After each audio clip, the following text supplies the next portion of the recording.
Baik, Iwabillah. Siapakah Dajjal? Dajjal ini lahir di Samirah dan dia diberi nama Samiri karena lahir di Samirah. Nah, kenapa disebut Samiri? Karena lahir di Samirah. Dia lahir 100 tahun sebelum Nabi Musa diutus. Dan Allah Subhanahu wa taala memberikan kelebihan kepadanya. Pertama, dia diberikan umur panjang. Ya, yang zul umru ila yamsah, ila akhir zaman. Ya, dia ditangguhkan ajalnya sampai akhir zaman. Yang kedua, dia memiliki kecerdasan di atas akal jenius rata-rata umat manusia. Jadi sejenius apapun umat manusia yang normal, dia 60 tahun di atasnya. Sehingga penemuan-penemuannya, kecanggihan berpikirnya, kedewasaannya jauh di atas manusia. Rata-rata manusia normal. Yang ketiga, dia memiliki kemampuan sihir yang luar biasa. Apapun sihir yang selama ini kita saksikan, tidak ada yang mampu mengalahkan sihir dia. Sehingga saking luar biasa sihir yang dia miliki, seolah-olah orang mengenalnya selevel dengan Tuhan. Karena apapun yang semestinya menjadi perbuatan Tuhan, Dajjal bisa melakukannya. Nah, inilah saking hebatnya sihir Dajjal. Nah, nasab kelahirannya adalah nasab yang aneh para Allah.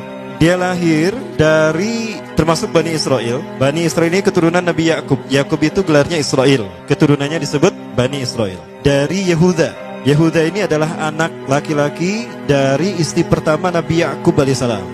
Nabi Yakub istrinya 4. Yang pertama bernama Ya'la. Dari Ya'la ini melahirkan 6 orang. Salah satunya bernama Yehuda dan Lewi. Lewi melahirkan Nabi Musa alaihissalam. Yehuda melahirkan bangsa yang kita kenal Yahudi. Salah satunya Yehuda ini melahirkan generasi yang pada akhirnya melahirkan Samiri. Ya, kalau Rahil istri yang kedua, dan ini istri yang paling dicintai oleh Nabi Yakub, melahirkan 2 anak, Bunyamin dan Nabi Yusuf. Nabi Yusuf dan Bunyamin. Yang lainnya juga sama melahirkan 2 anak. Kahit dari Ya'la melahirkan 2 anak, Dam dan Naftali. Ya. Anak tertua dari Nabi Yakub dari istri pertama bernama Raubin. Nah, dari Yehuda inilah lahir Samiri. Nah, ayah dan ibunya, kakek dan nenek Samiri ini adalah para penyembah berhala. Karena Samirah saat itu terkenal penyembah berhala. Ayahnya ini lahir dari proses perzinahan adik dan kakak, incest. Adik dan kakak berzina, lahir ayahnya. Adik dan kakak berzina, lahir ibunya. Jadi ayah dan ibunya ini lahir dari proses yang haram. Dan ketika ibunya menstruasi, disetubuhi sama ayahnya. Jadi itu, peluangnya dari 2000 persetubuhan dalam keadaan menstruasi, 1 bisa jadi. Karena menurut penelitian medis juga, bahwa darah kotor tidak menghalangi terjadinya fertilisasi. Tidak menghalangi terjadinya reproduksi manusia. Jadi tetap pembuahan ovum oleh sperma bisa terjadi walaupun ada dalam medium darah kotor, menstruasi. Nah, ketika itulah hamil dan lahirlah Samiri. Rasulullah SAW menyebutkan dalam Musnad Imam Ahmad, ayah dan ibu Dajjal ini melewati perkawinannya selama 30 tahun tanpa melahirkan seorang anak pun. Dan di tahun ke-30 pernikahannya melahirkan Dajjal, melahirkan Samiri. Kelahirannya ini akan menjadi petaka bagi kedua orang tuanya. Dia adalah orang yang paling sedikit manfaatnya dan paling banyak keburukannya bagi manusia, terutama bagi kedua orang tuanya. Bahkan ketika dia lahir, alam semesta menolak kelahirannya. Dordar gelap, hujan badai, petir. Itu terjadi di malam di mana Samiri dilahirkan. Seolah-olah alam menolak kehadirannya. Nah, sejak lahir sampai usia 5 tahun, dia tidak netek sama ibunya. Kebayang, 5 tahun air susu ASI tidak ditetekkan. Itu yang menyebabkan terjadinya kanker payudara. Maka ibunya pun meninggal gara-gara kanker payudara ini. Nah, ibunya meninggal gara-gara itu. Terbukti apa yang disampaikan Rasulullah. Kelahirannya menjadi petaka bagi kedua orang tuanya. Begitu pula ayahnya, maka ayahnya menjadi single parent. Nah, kemudian di tahun yang kelima, sejak lahir sampai 5 tahun, kenapa dia menetek pada ibunya? Karena kerjanya tidur melulu. Disebut mati, dia bernafas dan cuma berdetak. Disebut hidup, dia tidak bergerak. Antara hidup dan mati, la yamutu wa la yahya. Nah, maka di usia ke-5 tahun, nah ini terjadi peristiwa yang menarik. Apa itu? Samiri bangun dari tidurnya di tengah malam dan tidak ada orang yang menyadari Samiri bangun. Dia merangkak dan pindah ke berhala yang terbesar. Nah, dia pindah ke pangkuan berhala terbesar, tidur di sana. Dan ternyata ketika berada di berhala terbesar tadi, ya, buang air kecil dan buang air besar. Besoknya itu adalah hari pemujaan kepada dewa-dewa mereka, bangsa Samirah. Apa yang terjadi? Ketika terjadi ritual pemujaan tadi, maka sang raja yang dipertuhankan oleh kaumnya mencium sesuatu yang tidak enak. Bapaknya Samiri ini adalah tokoh agama paganisnya. Pas dilihat, kaget sang raja. Ternyata itu pesing berasal dari pantatnya si Samiri yang ada di pangkuan berhala terbesar. Marah murka tuh sang raja. Itu anak kamu, kenapa ada di situ? Kurang ajar kamu, ya telah menghina Tuhan kita. Kenapa kamu pindahkan anak kamu ke situ? Oh tidak Tuhan, saya tidak memindahkannya. Bagaimana saya bisa menghina Tuhan saya? Lalu siapa yang memindahkannya? Kan dia lumpuh. Nah, sekali lagi, kehadirannya menjadi petaka bagi kedua orang tuanya. Akhirnya raja marah dan ayahnya dipenjara. Selama ayahnya tidak bisa membuktikan penghinaan tadi, maka ayahnya dihukum mati. Pada akhirnya ayahnya pun dihukum mati. Ya, sedikit manfaat bagi kedua orang tuanya. Maka kemudian dia hidup pelihara oleh sang raja. Dan pas di usia dia 5 tahun itu, Allah menimpakan murkanya kepada bangsa Samirah yang sudah kelewat batas, maksiat, dan sudah tidak ada toleransi dari Allah untuk mereka hidup di bumi. Maka Allah perintahkan mereka Jibril menghabisi mereka. Maka bangsa Samirah itu pun diratakan. Si Samiri karena masih balita, ya Allah selamatkan dia lewat malaikat Jibril. Diselamatkan dia dan ditempatkan di pulau entah berantah. Ada yang menyebutkan pulau ini berada di Laut Yaman, dan pulau ini dinamakan Pulau Socotra. Pulau Socotra ini adalah pulau yang berada di ujung Jazirah Arab. Nah, ini Pulau Socotra. Ini pulau tempat di mana Dajjal atau Samiri dibesarkan sejak 5 tahun sampai usia 100 tahun. Ya, dari usia 5 sampai 100 tahun dia tinggal di Pulau Socotra ini. Nah, Pulau Socotra ini adalah pulau yang berada di kawasan Yaman. Pulau yang memiliki banyak keunikan luar biasa. UNESCO sempat ingin menjadikannya keajaiban yang ke-8. Kan ada 7 keajaiban dunia ya. Yang ke-8-nya tadinya ini. Namun karena dia terkait dengan Samiri Dajjal, maka banyak negara yang menentangnya, terutama negara-negara yang menjadi pengikut Dajjal. Maka pada akhirnya pulau ini dirahasiakan. Nah, sebetulnya pulau ini unik kalau kita ingin berekreasi ke sana. Namun karena posisi yang terpencil, jarang orang mengikutinya. Para wisatawan jarang mengunjunginya. Padahal sesuatu unik, termasuk binatang dan penghuninya tuh unik-unik. Pohonnya unik. Dunia menyebutnya pulau ini dengan pulau julukan dari pulau alien hingga pulau neraka. Ada juga yang menyebutkan The Jekyll Island. Pulau Jekyll Island itu bahasa barat, kalau bahasa kitanya Pulau Dajjal. Ya, sama dengan Pulau Sedir ya. Itu juga The Jekyll Island. Nah, Pulau Socotra kaya dengan flora dan fauna yang unik hingga saat ini belum ditemukan di tempat lain. Jadi tidak ada flora dan fauna yang ada di pulau ini yang ada di pulau lain di seluruh dunia. Hanya ada di pulau ini. Makanya di pulau inilah Allah ciptakan satu binatang yang unik juga, yang disebut dengan jasasa. Jasasa, binatang jasasa itu artinya mata-mata. Tajassa yatajassu tajassusan wa jasasatan, artinya pemata-mata, spy. Binatang ini bertumbuh besar, tahmatun kabirah tughatti jismaha asy-sya'r hatta la nastati' an nafariqa ayna wajhu wa ayna dubru. Tubuhnya besar, dipenuhi dengan bulu, sehingga saking penuhnya bulu kita tidak bisa membedakan mana dubur mana wajah. Yang menghadap itulah wajah. Baik, karena itu pulau ini pernah dilesarkan sebagai salah satu dari 7 keajaiban dunia yang baru ya. Nah baik, ini contohnya nih, saya perlihatkan keajaiban dan keunikan. Ini adalah padang pasir di Pulau Socotra. Ini burung, salah satu jenis burung yang bisa kita jumpai di Socotra. Dan ini kepiting unik, kepiting Pulau Socotra. Aneh ya, kepitingnya seperti itu. Ini laba-laba langka di Socotra, mirip tarantula. Dan ini pohon darah naga yang ada di Pulau Socotra juga. Nah, ini salah satu jenis pohon Dorstenia Socotra. Dan ini juga pohon yang lain, pohon Dendrosisaios Socotra. Ya, saya sebutkan lagi ya.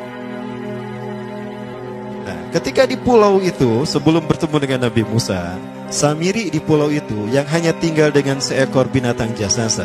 Binatang jasasa ini memberikan beberapa hal kepada si Samiri ya. Allah Azza wa Jalla menciptakan binatang berbicara yang bernama jasasa. Dia di mana lahirnya, ajalnya, matinya sama dengan ajal Dajjal. Begitu pula muncul dan menghilangnya. Binatang inilah mengajarkan akidah tauhid kepada Samiri muda. Pelajaran ini kononnya ditulis oleh Jibril alaihissalam dalam bentuk panel-panel atau prasasti. Isi prasastinya panel 1 yang ditulisnya malaikat Jibril, panel 1 itu berisi kalimat la ilaha illallah, tidak ada Tuhan selain Allah. Ini dijelaskan oleh binatang jasasa. Yang kedua, panel kedua berkata Allahu wahid la syarikalah. Allah Maha Esa, tidak ada sekutu bagi Allah. Itu dijelaskan juga oleh binatang jasasa ini. Nah, binatang jasasa ini sekali lagi dia bertubuh besar. Kategorinya adalah kelasnya itu mamalia, genusnya mamalia. Cuma saya tidak tahu nama spesiesnya apa.